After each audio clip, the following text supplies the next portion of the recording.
Leo na maofisa wangu, kama vile tumeendelea na huu msako wa majambazi wale wanatengeneza pesa bandia na kudhulumu wananchi katika nchi hii, tumeweza kupata huyu mnamuona hapa. Mnaona kweli ni mtu ambaye ameshiba vizuri kwa sababu amekula mali ya wananchi kweli kweli. Leo tumeweza kupata huyu, anaitwa Josephat Njeru Mwenda, na yeye anatoka Tunyai location, Materi village, Kadhamba sublocation, Shiakariga division, Tharaka sub-county, Tharaka Nithi county.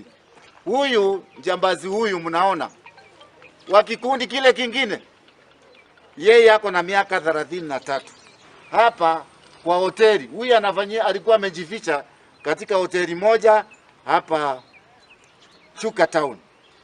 Ameweza kutueleza huwa anakoni watu katika Tharaka na katika Embu, na jana alikoni mtu shilingi 50,000. Ndio hizi mnaona hapa, hizi ni 50,000 ile alikoni mtu jana. Sasa hii ndio inaitwa fake money. Hii pesa ni nusu milioni. Sasa hii yote huyu tumemshika na milioni 2 fake money. Hizi ndio zile pesa ambazo huwa zinaosha hawa wakora.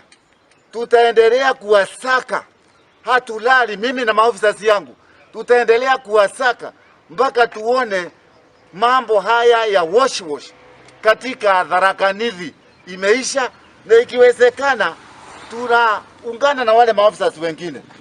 Hizi pesa mnaziona kweli zinakaa kama 1,000, kwa sababu pesa fake namna hii zinaharibu uchumi wetu zikiingia kwa circulation, na huwa wanabadilisha hata kwa M-Pesa, wanabadilisha kila mahali.